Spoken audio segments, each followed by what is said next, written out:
Hi everyone, welcome back to the How to Do It video series. It's Christmas time. I've got to admit, it's my favourite time of the year. I've just returned from a very successful seminar tour of North America. We had really large crowds. We had a wonderful response. We even had standing ovations at some of the locations. And I came home from, I think, minus 28 in Saskatoon to plus 35 degrees centigrade with, I think, 93% humidity when we arrived home to do our 5-day course. Now, that 5-day course was wonderful. We had people from 7 countries. Interestingly, we had 8 agronomists present. And when people introduced themselves at the start of the course, we had several of these agronomists, and this is the first time I've seen this, stand up and actually acknowledge that they'd been on the wrong path and that they were here to make amends. And so I think, it feels like change is happening quite quickly now. So I'm hoping you're all going to get some precious family time this Christmas. It's the season of love and the giving and receiving of this most powerful of human emotions can be both restorative and revitalizing. And as is my way, let's look at some fascinating science relative to the power of love. I'd like to tell you about my friend Bruce Lipton. Now, Bruce and I owned a farm together for a bit in New Zealand, and Bruce, of course, is the author of a great book worth reading called The Biology of Belief. Now, I'll tell you Bruce's story because it's relevant to this story. Bruce was a Stanford cell biologist, and he was living in the time of genetic determinism, where Watson and Crick had showed us that the genetic plan sort of could almost become our little genetic prison, and the fact that we were victims or prisoners of our heritage, our genetic heritage. And Bruce said, okay, let's see if that's how it works. Let's take some cells, let's keep them alive in a blood-like solution, and let's see if they die, or if they continue, how are they continuing? And he found that they should have died and they didn't. They were there a week later, a month later, 2 months later. In fact, they were there 11 weeks later. And so Bruce looked a little more deeply at what was driving that cellular messaging that allowed that ongoing survival. And he found that it all happens at the cell membrane level. He found a set of receptors on the cell membrane that really responded to everything that we eat. Literally, we are what we eat, because these phytonutrients are messaging and changing our cells. And of course, the quality of the food makes a huge difference to the quality of our life. And then he found a secondary set of receptors that responded specifically to our thoughts and emotions. And of course, this is the vibrant new science of psychoneuroimmunology. We are literally what we think, as well as we are what we eat. And then Bruce discovered another set of receptors, and these receptors basically delivered a more powerful impact on health and well-being than any of the others, and they responded to just one emotion. Guess what that was? You got it. It was love. Perhaps John Lennon was particularly insightful when he suggested that love was all you need. Anyway, that's my prelude to wishing you and your families a truly loving Christmas. Now, let's introduce the video. So this is sort of stepping outside of our How to Do It for a couple of weeks, and we're going to return to an extension of a segment called Gold from the Vaults from the podcast. And this first of these videos, they were just recordings. This is the video, so you can see the people presenting live. And this is part of the 3-Up tour, a tour conducted by myself, Jerry Brunetti, and Gary Zimmer many years ago. And that tour across Australia and New Zealand, I think we had 14 2-day venues, has been described, or was described, as life-changing for many of those who attended that course at the time. So I'm going to play back some of those videos at varying times during this coming year, because they haven't lost their potency. So the first of these, of course, comes from my great friend and mentor, the late, great Jerry Brunetti.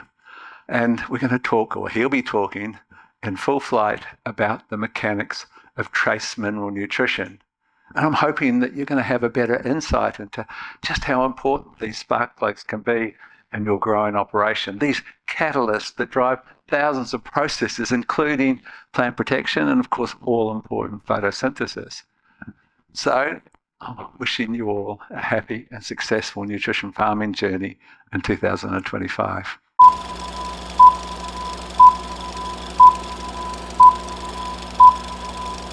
So let's talk about trace minerals. Is this thing working yet? Oh, it is. Wow. Lucky us.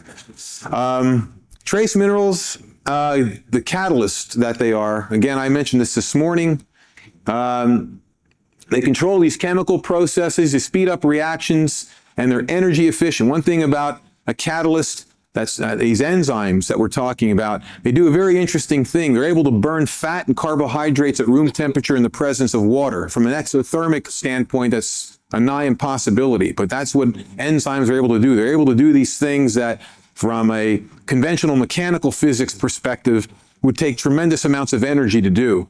So that's one of the reasons why we need to have these trace minerals in our ration for our livestock, trace minerals for our plants, which ultimately end up being in the rations for livestock, and ultimately you people need to be taking them as well. Because those 35,000 biochemical reactions per cell per second all rely on that.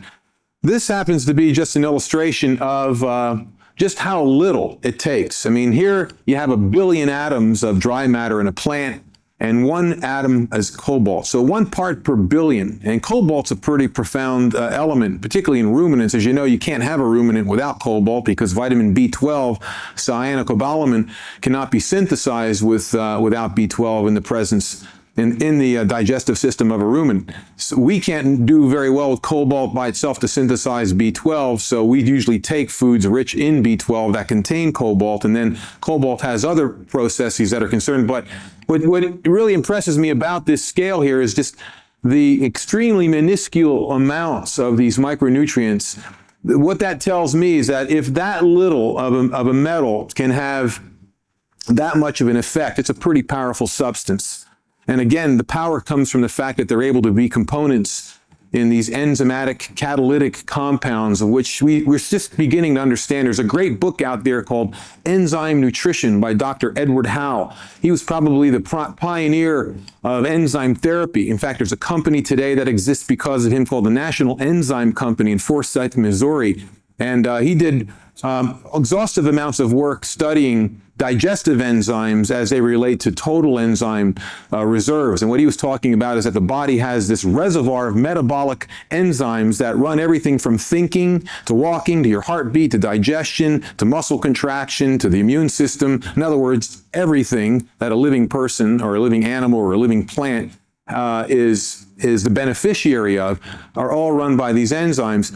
And he made a very, very strong case that digestive enzymes have to be looked at very seriously, because to the degree that you compromise your digestion through eating foods devoid of innate food enzymes, because all food, without exception, contains the enzymes to digest itself. Isn't that a nice package? Why is that? Well, because we can digest it, otherwise we wouldn't live very long, through pancreatic enzymes and through enzymes secreted from the stomach lining and the liver. But what they found out was, as you start to consume more and more unenzymatically rich foods, i.e. the ones that are processed and cooked, you then have to produce more of those digestive enzymes. As you have to produce more of those digestive enzymes that are required for you to, in effect, absorb what you just ate, it robs the enzyme reservoir, which means your other metabolic enzymes, which do what? Run your immune system, as one example, become deprived. So it's real important to understand this enzyme nutrition aspect of longevity. And all living life forms require this catalytic sort of cascade, which is quite dependent on these macro and micronutrients. This slide here shows you that in the case of animals, 98% of the minerals are oxygen, carbon, hydrogen, nitrogen, calcium, and phosphorus. The other 2% are the secondary nutrients: potassium, sulfur, chlorine, sodium, magnesium, and iron, and then a fraction of a fraction of a fraction of a percent are all the trace elements. Extremely small amounts. Most of what we're made up of is just space, you know, and the minerals that are most associated with space are the stuff that you're breathing and swimming in: oxygen, hydrogen, and nitrogen, and then a little bit of calcium and phosphorus.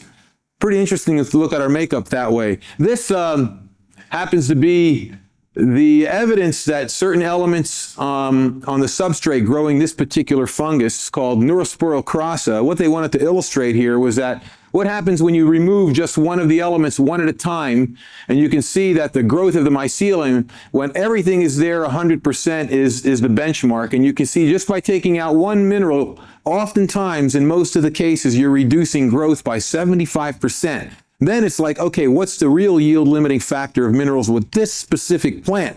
This specific plant depends on iron so much that when you remove the iron, you virtually remove 100% of its growth. So in that particular case, this mycelium of this fungus depends very, very much on that one trace element.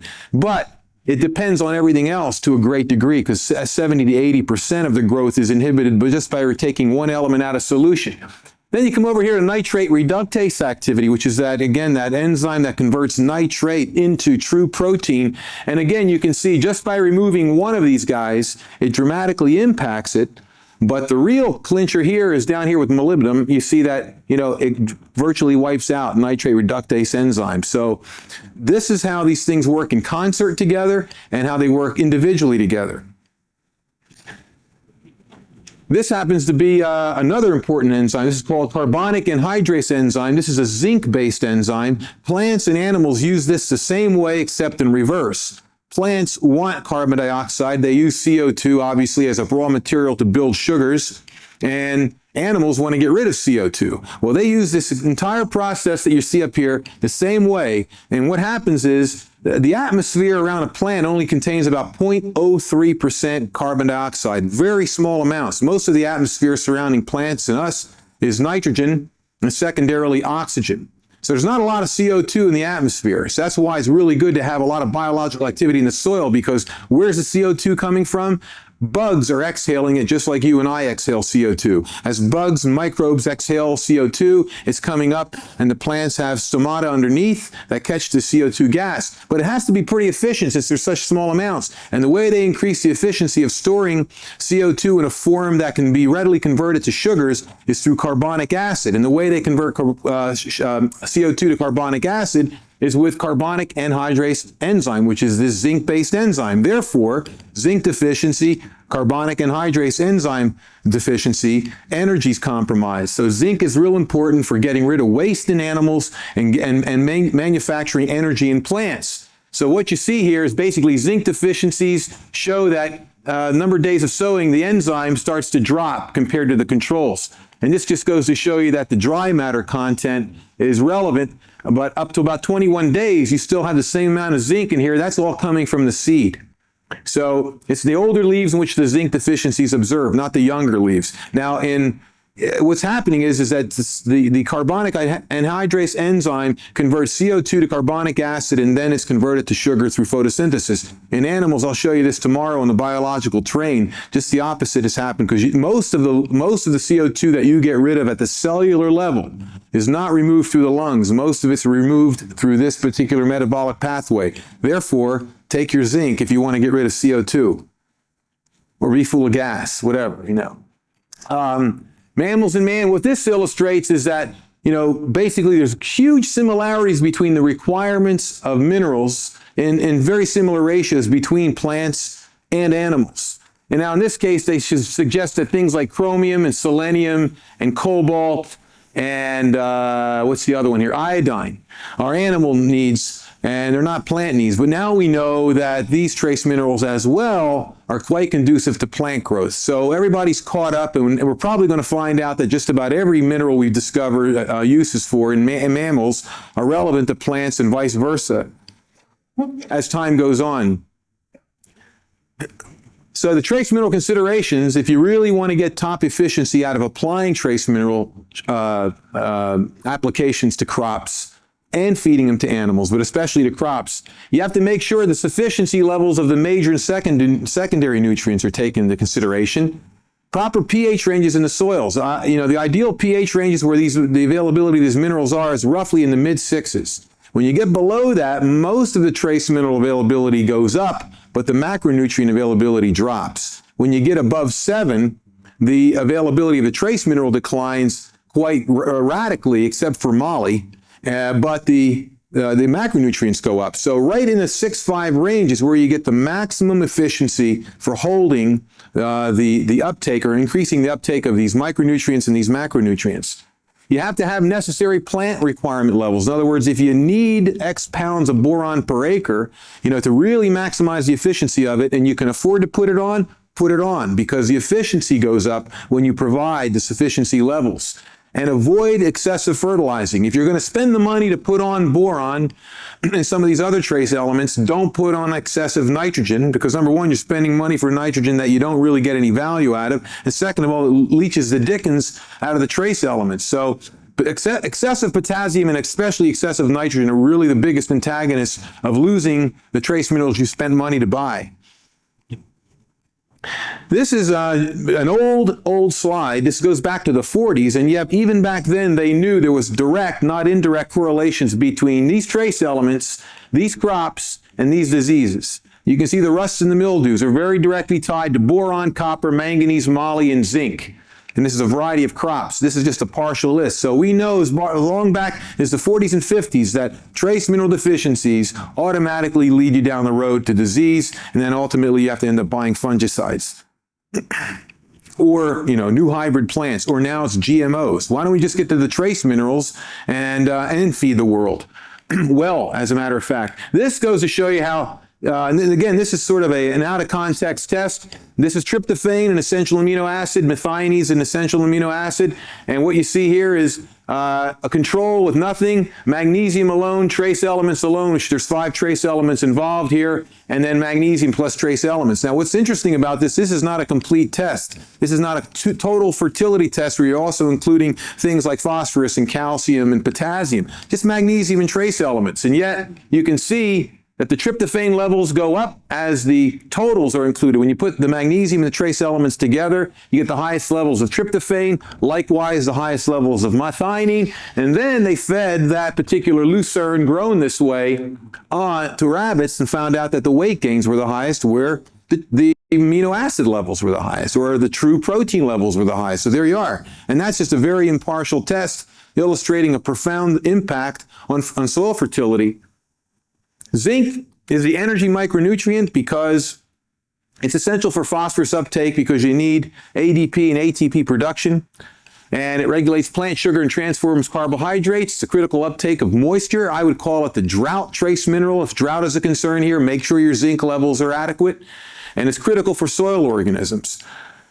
In animals, it's one of the major fertility and immune stimulating organisms. It's associated with the thymus gland, which is the master immune gland, which is behind the sternum and the breastbone, synergistic with vitamin A. It's especially important for fertility in animals, particularly male fertility, although it's relevant to female fertility.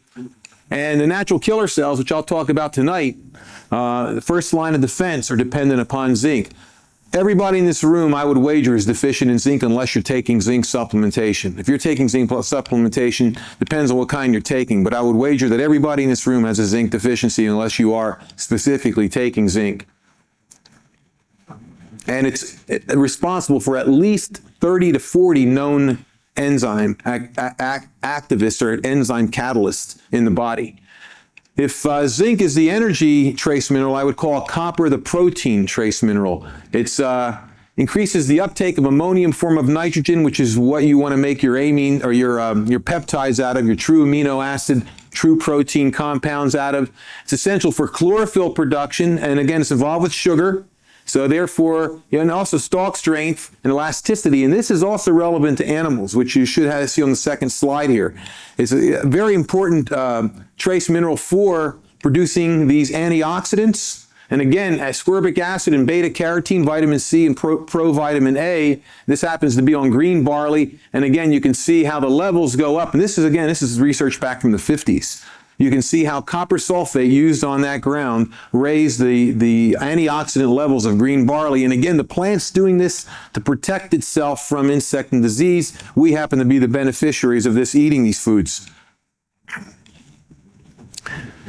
It's part of the hemoglobin molecule, which is oxygen transport in the blood. It's an antioxidant. This is very important. The myelin sheath requires copper. It's associated with elastin.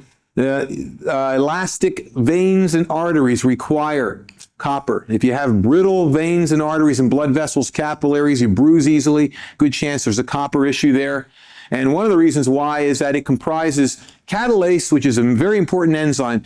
Catalase is the enzyme that quenches hydrogen peroxide. Macrophages, which are white cells, specialized white cells, secrete hydrogen peroxide for the same reason why you use hydrogen peroxide on a wound. It's a great disinfectant. It kills pathogens. And the macrophages secrete this for that same reason. You don't want to keep secreting hydrogen peroxide, however, because it becomes a free radical. Catalase puts out that free radical fire. This enzyme here, tyrosinase, is the vitamin C family part of the answer of ascorbic acid. Most people take vitamin C, most people are taking ascorbic acid, not realizing that the vitamin C complex consists of this very important enzyme, which is an immune stimulator. I've had a lot of experience in livestock health where we've used megadoses of ascorbic acid in cows that had, for example, gangrene mastitis, septicemia, E. coli mastitis, and you give them 100 grams of ascorbic acid in the form of sodium ascorbate, which is buffered vitamin C, and you can save animals' lives that would have been dead. I mean, it's really profound how it works. But how it mainly works is that it's a powerful free radical scavenger. These systemic infections produce high levels of these endotoxins, and these endotoxins ultimately are what causing the cellular damage and death. And vitamin C picks that up. Well, vitamin C is also an immune stimulator, but the real stimulator of the immune system in the vitamin C family is tyrosinase, which is a copper-based enzyme. And so the whole vitamin C family is found where? It's found in food. Ascorbic acid is an isolate. It's an extract out of there. That's oftentimes why you got to take such huge amounts of ascorbic acid to get the same results of eating the vitamin C family that you would get in good foods. Manganese is the real fertility element. Manganese has a very high molecular weight, so it's really hard to absorb. That's one of the reasons why taking manganese supplementation isn't the easiest thing to do. Manganese is found in the seed germ, and it's required for seed germination, fertility in seeds, fertility in plants, fertility in animals. Manganese is critical, no way around it. It's also required for nitrogen carbon dioxide assimilation, and in animals, it's part of the mitochondria, so it's a very, very important component of energy metabolism. Here's another enzyme that pops up. SOD stands for superoxide dismutase, powerful free radical scavenger, also something that's used a lot for athletes, racehorses. They've been using SOD for years. It's associated with cartilage formation and neurotransmitter. So people who have arthritis, oftentimes formulas that have manganese in them are in there for that reason, to help build cartilage and tendons and ligaments. Ruminant levels, nuts, whole grains, black tea, and again, deficiencies. Manganese is best gotten in food because the molecular weight is high. And when you have high molecular weight substances, you have to have really good digestion to break it down. This is an example of a hair analysis on Holsteins that happen to be dealing with reproductive failure. And you can see when you're less than 10 and even more than 20, you end up having insemination indexes that are less than favorable. When you're between 10 and 20, you're in the ideal range, because manganese often, like anything else, you get that level too high, becomes antagonistic to things like zinc and copper. And those are essential for fertility as well. So we want to see that level right across the board, and you can see all the numbers pan out. So manganese is important, and excess can be detrimental. Boron for crops, cell division, translocation of sugar, releases cations as well as calcium. It releases potassium from the soil, and yet too much potassium suppresses boron, and then that suppresses calcium. So that's one of the reasons why when you have a lot of potassium on the ground, you see high potassium forages, low calcium, because boron is suppressed by excessive potassium, allowing calcium not to get into the plant, and luxuriant levels of potassium get up into the plant. It governs salt absorption and water use and nitrogen uptake. And again, the irony is that nitrogen really is hard on boron levels. So we see that all the times on these golf courses that have these sand greens and tees where you don't have any organic matter. Very easily leaches. Boron for animals and humans up until recently wasn't considered a trace element of any consequence. But again, parathyroid hormone converts vitamin D, I'm talking about that tonight and tomorrow, to its active form. You got to have vitamin D to ionize calcium, and calcium is the trucker of all nutrients. So boron, again, plays the same role in animals that it does in plants. Hormone levels, magnesium, magnesium, testosterone, and estrogen levels are associated with boron. It's very easily found in good nutrient-dense fruits, legumes, and nuts. Iron, essential for the function of chlorophyll. Again, like hemoglobin, you'll find chlorophyll is the center molecule, iron is the center molecule, and hemoglobin, chlorophyll is iron is the center molecule, magnesium is the center molecule, in chlorophyll, and iron, it fixes magnesium to the chloroplast. So it's very much associated. It's one of the reasons why you see green up after you use foliar irons. But on golf courses where they don't have any soils on these greens and tees, they're constantly dumping lots of iron sulfate to get this quick green up, and it never lasts. So what we've been doing there is backing off the iron, throwing in some copper, throwing in some manganese, throwing a little zinc in, and using calcium nitrate with boron, and you get this green up that lasts without putting another lick of iron on, making sure that the sulfur levels are in the soil, because as long as we have a lot of adequate sulfur in there, we get the green. Cold soils really hinder that. In hemoglobin, it's concentrated in the hemoglobin. There's two kinds of iron as far as consuming iron. There's the heme iron, which is found in animal proteins, which is about 10 times more available than the iron that's found in plant sources. So if you really are dealing with iron deficiency or anemia, and iron is one of the constituents of the recipe to get well, consider animal proteins as a much more bioavailable source of iron. DNA synthesis is involved with that. It's found in numerous enzyme systems as well. Moly, essential for rhizobacteria on legumes, essential for true protein production because of the nitrate reductase enzyme. And again, I mentioned this earlier, it's an antagonist to copper, so make sure that you don't have very luxuriant levels of moly in the soil so that you don't suppress copper. I'm getting there, Rosa. Okay. Moly, you can see this is just on one particular edition of moly, and these happen to be again on New Zealand soils that were quite deficient in moly. You can see the increases of yields on lucerne and rape on clay and sandstone soils, and pasture on clay soils, anywhere from 43% to 600% to here, and anywhere from roughly 38% to almost 400%. That's with just one trace element on that deficient soils. And mollies you can get in what you call pumpkins. We call them squash. Pumpkins are those round orange things that you carve faces in. But these are winter squash. We call them winter squash, and we call the ones in the back summer squash. You call them all pumpkins, I guess. So I guess you call those squash and you call these pumpkins. We'll get it someday. But anyway, very important role in detoxification, especially for, again, the nitrogen compounds, nitrosamine levels. Just like it works in the nitrate reductase enzyme, nitrosamines are cancer-causing nitrate compounds.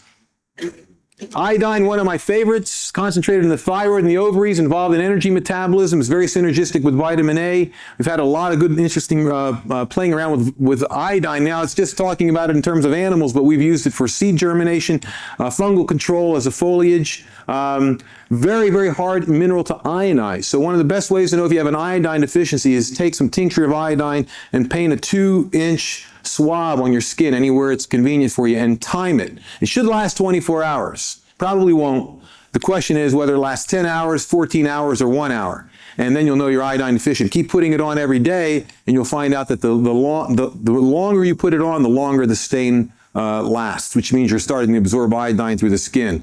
The thyroid gland and the ovaries are some of the best repositories of iodine. You can see here that egg fertility is twice what the controls are when iodine is present. In fact, the ovaries are a larger repository for iodine than the thyroid gland is. And the thyroid gland, of course, needs selenium, which I'll talk about here in a second. But cobalt, this is the component of B12, fertility, cellular longevity, absorption and metabolism of fats and carbohydrates, so ketosis, and Johne's disease may be related to cobalt deficiency, as is as far as Johne's copper. Selenium is the protective trace mineral, I call it. This is that enzyme glutathione peroxidase, which is part of the macrophages PMNs, polymorphoneutrophils, which are fungal attackers and parasite attackers. Binds heavy metals. It converts thyroxine from the form of T4 to T3, which is the active form. You also need, the thyroid gland is also very, very important for the prevention of diabetes, a healthy thyroid gland. So Brazil nuts happens to be the highest source food-wise. You can find 100 micrograms per nut. Very unusual to find that much selenium in any kind of food. Chromium, vital to function of insulin along with vanadium. Active role, again, in fat and carbohydrate metabolism, DNA and RNA structure. Affects cholesterol levels, especially if you have it in the presence of niacin, which I understand you can't get niacin in the fat form here. You have to get it as niacinamide. And the best chromium you can get is the chromium nicotinate, which has the niacin. It's chelated to the niacin. Found in brewer's yeast, molasses, unrefined sugar, and germs of cereals. And this is the Randelay Farms mineral ration. I just put that up here to show back in 1940 just how focused they were on mineral diversity. You can see the different kinds of calcium and phosphorus they were using. They were using some odd ducks here like strontium and bromine and silica and stannum and calcium fluoride. This happens to be an entire herbal fraction that dealt with digestion and fertility.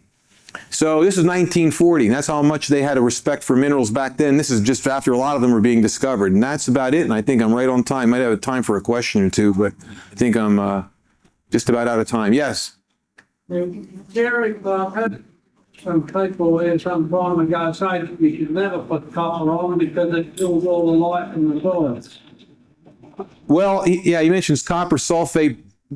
Copper is a fungicide. In fact, we make an ionized copper. We take copper sulfate pentahydrate and we ionize it with a particular process, and we use small amounts of it. You can put it in drinking water, and you can spray it on sprouts, and you can spray it on foliage for fungus. Very small amounts. And what's happening in dairy country because of the hoof rot problems, really laminitis problems, they run these cattle through foot baths, copper sulfate foot baths. Then they're dumping that out on the ground, and they're getting these huge levels of copper in the soil, to the point that the soil is becoming detrimentally sterilized. So they're like everything else. Trace elements are extremely essential at minute levels. When you get above minute levels, you start getting in the toxic range, even with things like copper.